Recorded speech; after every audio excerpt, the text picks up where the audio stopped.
अस्सलाम वालेकुम आदाब। वन टीवी के उर्दू खबरनामे में आप सबों का इस्तकबाल है। मैं शहबाज। आगे बढ़ने से पहले देखेंगे हेडलाइंस। वज़ीर आला रेवंत रेड्डी का ऐलान, मूसा नदी मुतासिरीन के लिए 1000 एकड़ अराजी दस्तयाब। पुराने शहर में बीजेपी की रुकनियत साजी मुहिम जोरों शोर से जारी, हदफ 1 लाख नए अरकान का। कारगुजार सदर तारक रामाराव का इल्जाम, वज़ीर आला रेवंत रेड्डी ने तेलंगाना के आवाम को धोखा दिया। इजराइल की कई महाजों पर जंग की तैयारी, ईरान और लिबनान को निशाना बनाने का मंसूबा। अब खबरें तफसील से। तेलंगाना के वज़ीर आला रेवंत रेड्डी ने हफ्ते के रोज़ वाज़ेह किया है कि मूसा नदी के मुतासिरीन की बाज़ आबादकारी के लिए जवाहर नगर में 1000 एकड़ अराज़ी दस्तयाब है। उन्होंने कहा है कि अगर ज़रूरत पेश आई तो मलकपेट के रेस कोर्स और अंबरपेट में वाक़ पुलिस अकेडमी को शहर से बाहर मुंतकिल किया जाएगा ताकि मुतासिरीन के लिए मकानात तामीर किए जा सके। रेड्डी ने आवाम से अपील की है कि वो अपोजिशन की गुमराह कुन मुहिम्मात का शिकार न हो और यकीन दिलाए कि उनकी हुकूमत मुतासिरीन के मफादात का भरपूर तहफ़्फ़ुज़ करेगी। मज़ीद ये भी कि हुकूमत इस मंसूबे के तहत 10,000 करोड़ रुपए खर्च करने के लिए भी तैयार है, जैसा कि उन्होंने साबिक़ मरकज़ी वज़ीर आंजहानी वेंकट स्वामी के यौम पैदाइश तकारीब में इजहार किया। ఎవరో ఒకరు నడుము బిగించాలి, ప్రతి వారు చూసి నాకెందుకులే అని వదిలేస్తే ఈ నగరం మునిగిపోతుంది। చూస్తుంటే చూస్తుంటే చెరువులు మూసుకుపోయినాయి, నాలాలు మూసుకుపోయినాయి, ఇంకా కొంతకాలం చూస్తే మూసి కూడా మూసుకుపోతుంది।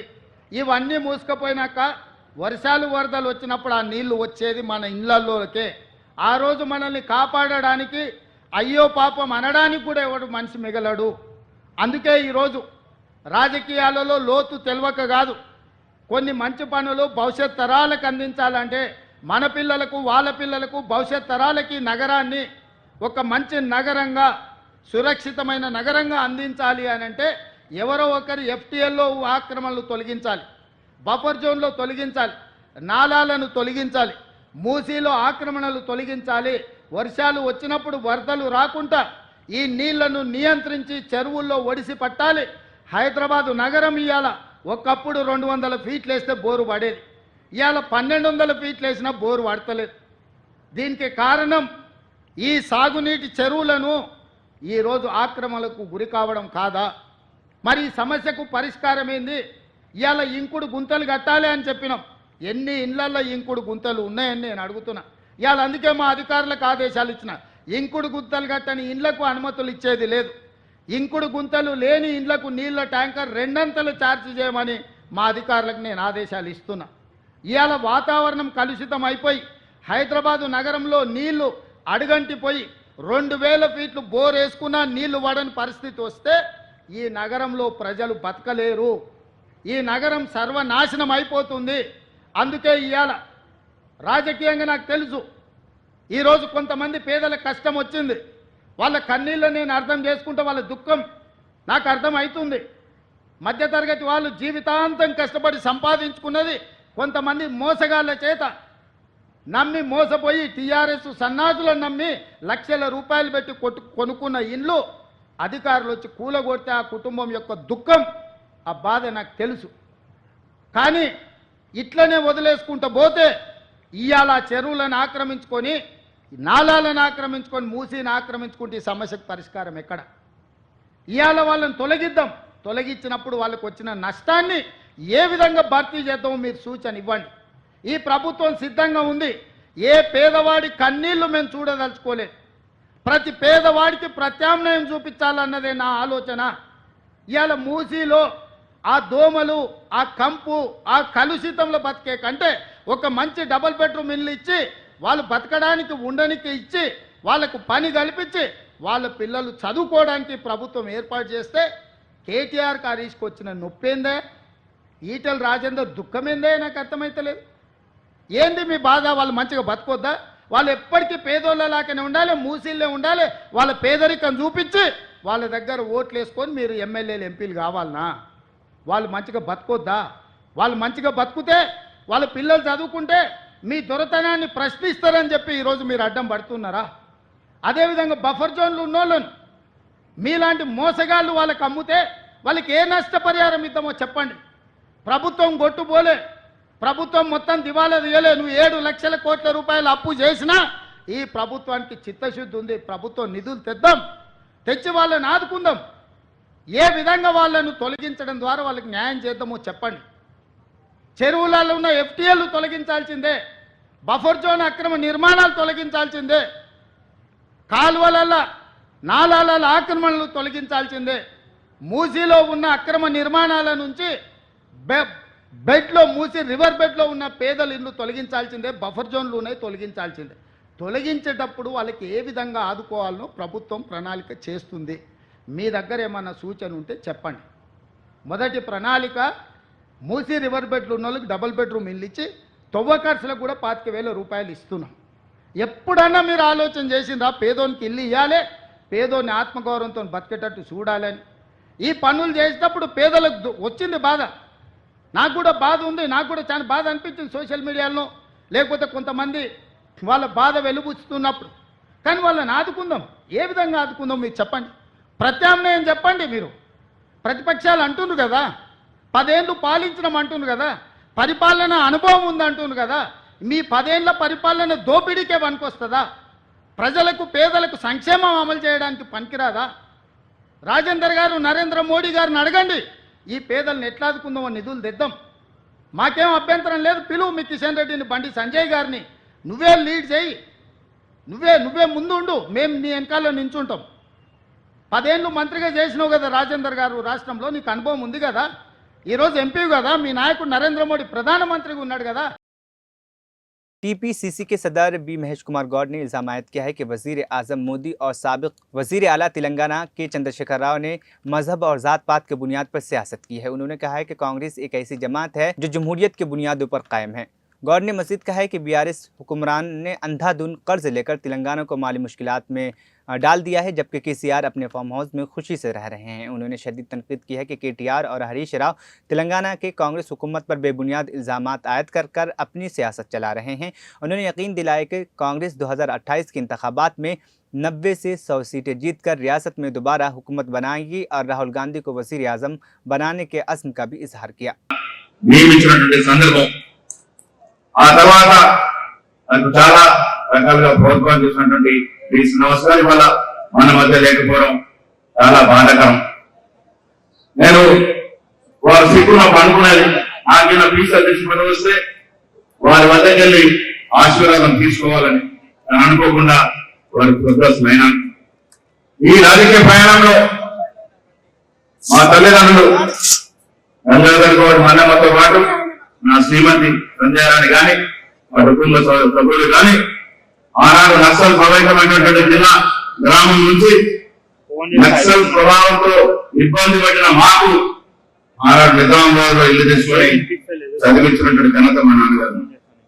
రాజకీయాల్లో నాకు ఇచ్చినటువంటి పదవి చాలా రకాలుగా చాలా ఉదాహరణగా చెప్పుకోవచ్చు. మా కుటుంబం రాజకీయ నేపథ్యం కాదు, ఒక పెద్ద వైశాఖ కుటుంబం అయినప్పటికీ కూడా ఒక ఎన్ఎస్ఐ కార్యకర్తగా రాజకీయాల్లోకి వచ్చిన వ్యక్తి రాష్ట్ర కాంగ్రెస్ కమిటీ అధ్యక్షుడు అవగలుగుతారు అంటే అది కాంగ్రెస్ పార్టీలోనే సాధ్యమనే మాట కూడా ఈ సందర్భంగా మనం చేస్తా ఉన్నాం. నేను ఏనాడు ఊహించలేదు. ఆ ఎన్ఎస్ఐ జిల్లా అధ్యక్షుడైన తర్వాత ఎప్పుడు కూడా ఒక కోరిక ఉన్నది ఎమ్మెల్యే కావాలని. ఆనాడు దివంగత పివి నరసింహారావు గారు 94లోనే నాకు అతి చిన్న వయసు 27 ఏళ్ల వయసులో నాకు ఎమ్మెల్యేగా పోటీ చేసిన అవకాశం ఇచ్చారు. డిస్ట్రిక్ట్ నుంచి మండ వెంకటేశ్వరరావు మీద ఆయన తలపడినట్టు నాయకుడు. ఆయన అప్పటికే హ్యాట్రిక్ సాధించినారు, 2 సార్లు గెలిచిన నాయకుడు. ఆయన మీద అసలు రాజకీయంగా డిస్ట్రిక్ట్ నియోజకవర్గం ఎల్లలు కూడా తెలియదు, నాకు బౌండరీస్ కూడా తెలియదు. నేను నిజామాబాద్ జిల్లాలోని 6 అడిగితే అక్కడ సంతోష్ రెడ్డి గారు ఉన్నారు కాబట్టి నన్ను నిజామాబాద్ రూరల్ పంపించడం జరిగింది. ఎల్లగా తెలియదు వేళ మండ వెంకటేశ్వర ఉద్యోగులకు పోరాడిన సందర్భం. ఓడినప్పటికీ కూడా 5 ఏళ్లు కష్టపడిన తర్వాత ఇక్కడ నిరాకరించుతూ కూడా కాంగ్రెస్ పార్టీ పట్టుకున్న సందర్భం. నేను ఎందుకు చెప్తానంటే రాజకీయాల్లో పని చేసుకుంటూ పోతే, వెనక్కి తిరగకుండా పని చేసుకుంటూ పోతే ఏదో ఒక రోజు పెద్దలు గుర్తిస్తారు, హైకమాండ్ గుర్తిస్తుంది, మనకు రావాల్సినటువంటి వాటా మనకి ఇస్తుంది అని చెప్పడానికి నా నియామక ఉదాహరణ అనే మాట కూడా సందర్భంగా మనం చెప్తున్నా. ఆనాడు ఎన్ఎస్ఏ జిల్లా అధ్యక్షుడు ఉన్నప్పుడు రాష్ట్ర ఎన్ఎస్ఏ అధ్యక్షుడిగా ఈనాడు బీజేపీ ఉన్నటువంటి సుధాకర్ రెడ్డి గారు, పొంగులేటి శ్రీనివాస రెడ్డి గారు బ్రదరు ఆనాడు ఎన్ఎస్ఏ రాష్ట్ర అధ్యక్షుడిగా నాకు ప్రోత్సాహం ఇస్తే రాష్ట్ర ఎన్ఎస్ఏ అధ్యక్షుడిగా ఆనాడు చెన్నారెడ్డి గారి యొక్క ప్రోత్సాహంతో ఇవాళ దేశంలో చక్రం తిప్పుతున్నటువంటి కేరళకు చెందిన రమేష్ చెన్నితల, महाराष्ट्र के मुख्य पुराने शहर में बीजेपी की रुकनीत साजी मुहिम तेजी से जारी है, जिसकी निगरानी साबिक तर्जुमान तेलंगाना बीजेपी मीर फिरासत अली बाकरी कर रहे हैं। इस मुहिम में नौजवान, मर्द, दो खवातीन और बुजुर्ग बड़ी तादाद में बीजेपी की रुकनीत इख्तियार कर रहे हैं। इस मुहिम का हदफ पुराने शहर में 1 लाख नए बीजेपी अरकान बनाना है। मुहिम के दौरान साबिक वजीर मुत्तहिदा आंध्र प्रदेश सी कृष्णा यादव ने हुसैनी नगर दारुशिफा में बीजेपी की रुकनीत साजी प्रोग्राम का इनेकाद किया, जहां उन्होंने बुजुर्ग शख्सियत तकी हुसैन और दीगर अफराद को भी बीजेपी के रुकन बनने के कार्ड तकसीम किए। इस मौके पर हल्का असम्बली चारमीनार के पार्टी इंचार्ज परवीन कुमार भी मौजूद थे।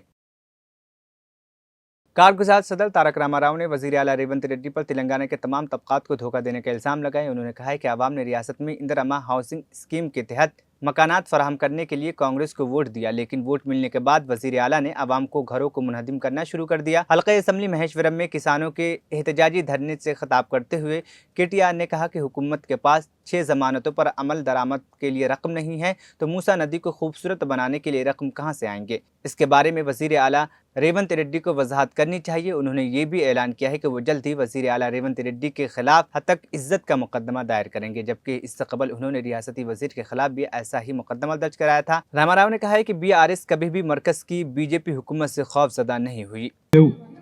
కాబట్టి ఎసంటి మనిషికి జర వెంకకెళ్ళి నిలబెట్టకూడదు, మీ ఫోటోలో పిచ్చి పాడుగా నాకు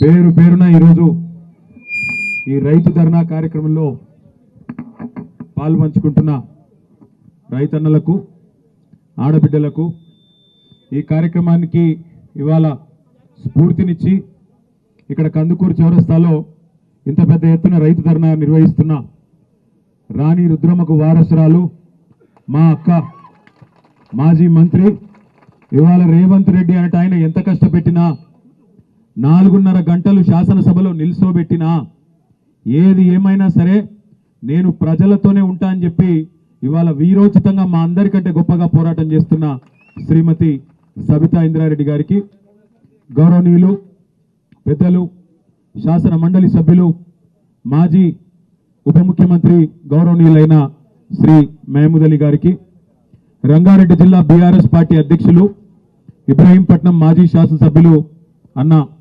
మంచిరెడ్డి కిషన్ రెడ్డి గారికి, శాసన మండలి సభ్యురాలు పెద్దలు గౌరవ దివంగత మాజీ ప్రధానమంత్రి భారతరత్న శ్రీ పివి నరసింహారావు గారి ముద్దుల బిడ్డ మన శాసన మండలి సభ్యురాలు గౌరవనీయురాలు శ్రీమతి సురభి వాణీదేవి గారు, షాద్నగర్ మాజీ శాసనసభ్యులు అన్న అంజయ్ యాదవ్ గారు, మొన్ననే మన భువనగిరి పార్లమెంట్ నుంచి పోటీ చేసిన అన్నగారు పెద్దలు క్యామా మల్లేష్ గారు, కల్వకుర్తి మాజీ శాసనసభ్యులు అన్నగారు జయపాల్ యాదవ్ గారు, తమ్ముడు మహబూబ్ నగర్లో ముఖ్యమంత్రి సొంత జిల్లాలో శాసన మండలి ఆయన ముఖ్యమంత్రి అయినాక శాసన మండలి సభ్యుడిగా గెలిచిన తమ్ముడు నవీన్ రెడ్డి గారు, వికారాబాద్ జిల్లా పార్టీ అధ్యక్షుడు వికారాబాద్ మాజీ శాసనసభ్యుడు సోదరుడు డాక్టర్ మెతుకు ఆనంద్ గారు, కొడంగల్లో గతంలో రేవంత్ రెడ్డిని ఓడగొట్టి మొన్న స్వల్ప తేడాతో అక్కడ ఓడిపోయినా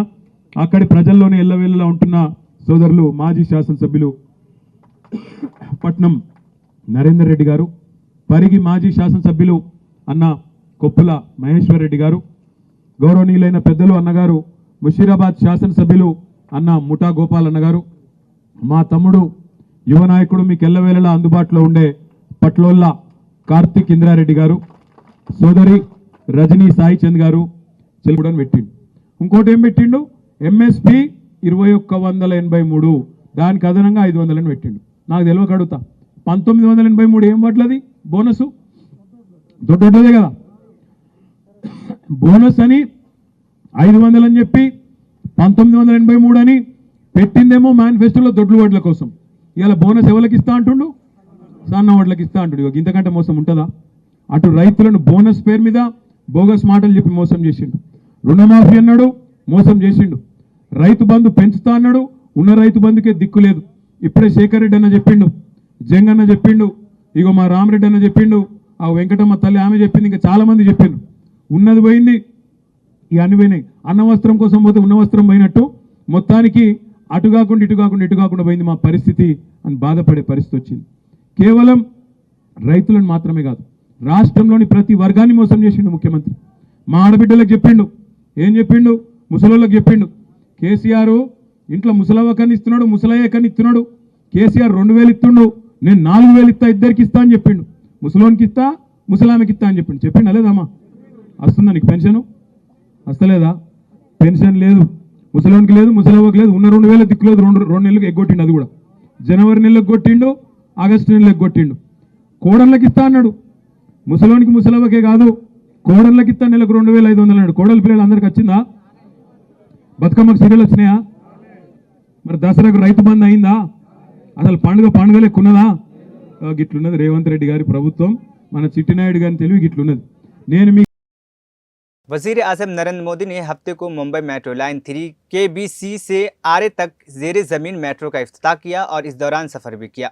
अपनी सवारी के दौरान उन्होंने तलबा, महाराष्ट्र हुकूमत के लाडली बहन योजना के मुस्तफ़िदीन और ज़ेरे ज़मीन लाइन के तामीर में शामिल मजदूरों से बातचीत की। इस मौके पर वज़ीर आज़म मोदी ने एक कॉफ़ी टेबल की भी नकाब कुशाई की, जिसमें ज़ेरे ज़मीन मेट्रो के सफ़र की शानदार तस्वीर शामिल है। इस तकरीब में महाराष्ट्र के गवर्नर CP राधाकृष्णन, मरकज़ी वज़ीर मनोहर लाल, वज़ीर आला एकनाथ शिंदे, नायब वज़ीर आला देवेंद्र फडणवीस और अजीत पवार भी मौजूद थे।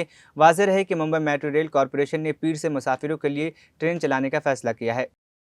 कांग्रेस के रुकने पार्लियामेंट और हज़्ब इख्तलाफ के रहनुमा राहुल गांधी ने हफ्ते को रोज़ महाराष्ट्र के कोल्हापुर में छत्रपति शिवाजी महाराज की मूर्ति का इफ्तिताह किया। इस मौके पर उन्होंने भारतीय जनता पार्टी BJP की हिकमत अमली और नज़रिए पर सख्त तनकीद की। अपनी तकरीर में राहुल गांधी ने कहा कि BJP ने शिवाजी महाराज की मूर्ति तो बनाई, लेकिन कुछ ही दिनों में वो टूट कर गिर गई। उन्होंने इस वाक़े को एक अलामती पैगाम करार दिया और कहा कि शिवाजी महाराज की मूर्ति बनाना सिर्फ मुजस्समा साजी नहीं है, बल्कि उनकी सोच और नज़रिए की हिफाजत करना भी ज़रूरी है। राहुल गांधी ने वाज़ेह किया कि BJP के लीडरान शिवाजी महाराज की मूर्ति के सामने एहतराम का मुजाहरा करते हैं, लेकिन अमली तौर पर इनकी सोच के ख़िलाफ़ काम करते हैं। उन्होंने कहा है कि आज हिंदुस्तान में दो मुख्तलिफ नज़रियात के दरमियान एक बड़ी जंग चल रही है। एक तरफ वो नज़रिया है जो आइन की हिफाजत करता है, बराबरी और इत्तेहाद की बात करता है, और ये शिवाजी महाराज का नज़रिया है। मूर्ति जब बनाई जाती है, जब हम किसी व्यक्ति की विचारधारा को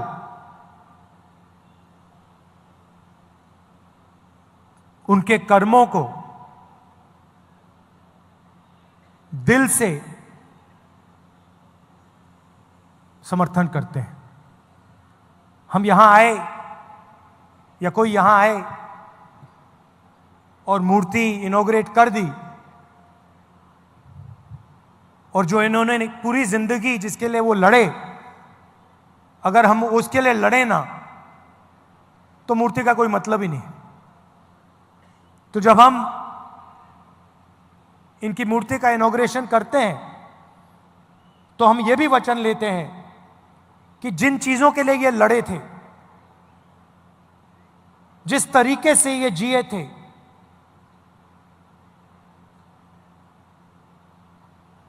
उनके जितना नहीं शायद हम ना कर पाए, मगर थोड़ा सा तो हमें भी करना चाहिए।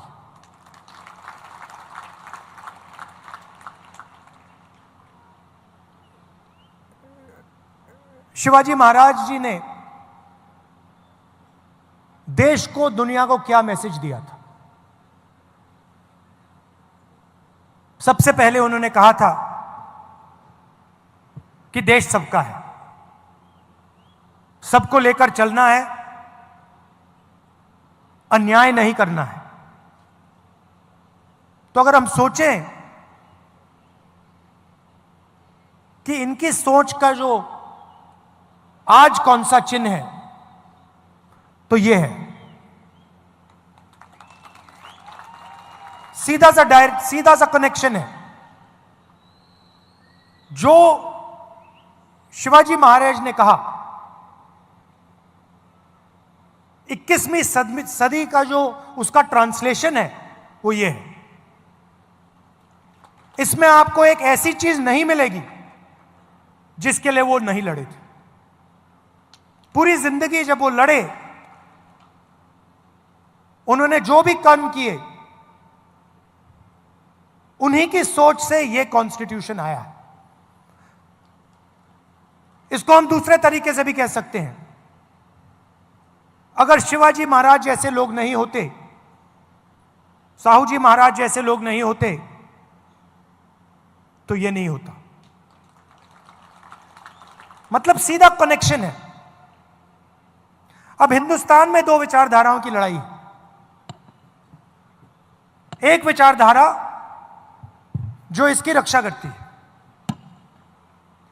समानता की बात करती है, एकता की बात करती है, और वो शिवाजी महाराज की विचारधारा है। और दूसरी विचारधारा जो कॉन्स्टिट्यूशन को, संविधान को खत्म करने में लगी हुई है। सुबह उठते हैं और प्लानिंग करते हैं कि भैया शिवाजी महाराज का जो विचारधारा का कॉन्स्टिट्यूशन है उसे खत्म कैसे किया जाए।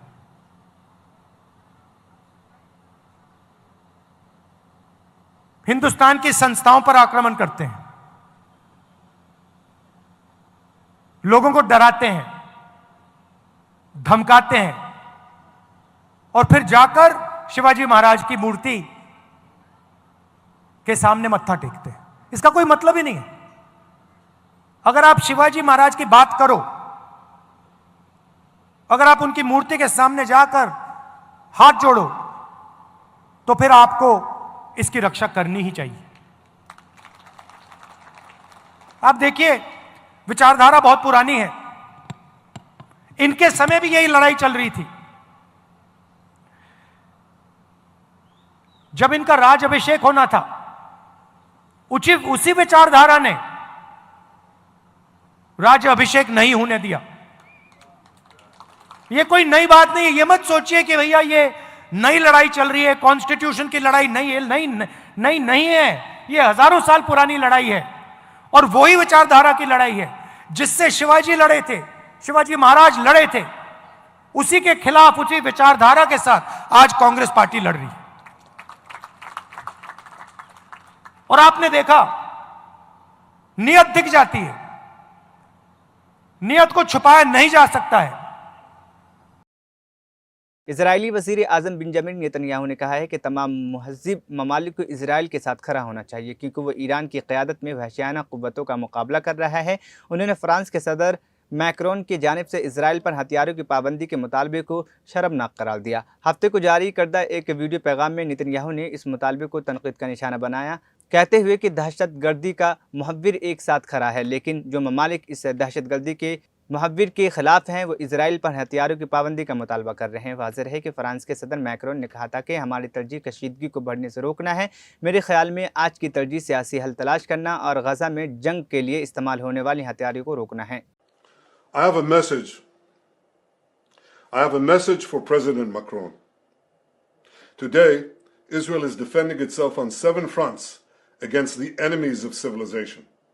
We're fighting in Gaza against Hamas, those savages who murdered, raped, beheaded, and burned our people on October 7th. We're fighting in Lebanon against Hezbollah, the most heavily armed terror organization in the world, which was planning an even greater massacre than October 7th on our northern border, and that has rocketed Israeli towns and cities for nearly a year. We're fighting against the Houthis in Yemen and the Shiite militias in Iraq and Syria that together have launched hundreds of drones and missile attacks against Israel. We're fighting against terrorists in Judea and Samaria who are trying to murder civilians in the heart of our cities. And we're fighting against Iran, which last week fired over 200 ballistic missiles directly at Israel, and which stands behind the 7-front war against Israel. As Israel fights the forces of barbarism led by Iran, all civilized countries should be standing firmly by Israel's side. Yet President Macron and some other Western leaders are now calling for an arms embargo against Israel. Shame on them. Is Iran imposing an arms embargo on Hezbollah, on the Houthis, on Hamas, and on its other proxies? Of course not. The axis of terror stands together. But countries who supposedly oppose this terror axis call for an arms embargo on Israel. What a disgrace. Well, let me tell you this. Israel will win with or without their support. But their shame will continue long after the war is won. For in defending ourselves against this barbarism, Israel is defending civilizations against those who seek to impose a dark age of fanaticism on all of us. Rest assured, Israel will fight until the battle is won. For our sake, Israel की जंग सिर्फ Hamas तक ही महदूद नहीं रही बल्कि अब ये ईरान और लिबनान के साथ भी जारी है। इजरायली फौज बैरूत में हिजबुल्लाह को मुसलसल निशाना बना रही है। इजरायली मीडिया के मुताबिक जंग की तैयारियों के हवाले से बड़ा इंकशाफ हुआ है। इजरायली फौज बैक वक्त कई महाजों पर बड़े पैमाने पर हमले की तैयारी कर रही है। रिपोर्ट्स में कहा गया है कि ईरान की मुमकिन मिसाइल हमलों के जवाब में इजरायली फौज IDF ईरान पर ख़तरनाक हमले की तैयारी कर रही है। इस सिलसिले में IDF अपने अहदाफ का इंतखाब कर रही है। मज़ीद 12 इजरायली हुकाम अपने मगरबी इत्तेहादियों से भी तवक्का कर रही है कि वो इस हमले में शामिल होंगे। आखिर में हेडलाइंस फिर। वज़ीर आला रेवंत रेड्डी का ऐलान, मूसा नदी मुतासिरीन के लिए 1000 एकड़ अराजी दस्तयाब। पुराने शहर में बीजेपी की रुकनियत साजी मुहिम जोरों शोर से जारी, हदफ 1 लाख नए अरकान का। कारगुजार सदर तारक रामाराव का इल्जाम, वज़ीर आला रेवंत रेड्डी ने तेलंगाना के आवाम को धोखा दिया। इजराइल की कई महाजों पर जंग की तैयारी, ईरान और लिबनान को निशाना बनाने का मंसूबा। 1TV उर्दू खबरनामा यहीं पर इख्तिताम पजीद हुआ। मुझे दीजिए इजाज़त, फिर होगी कल मुलाकात। अल्लाह हाफिज़।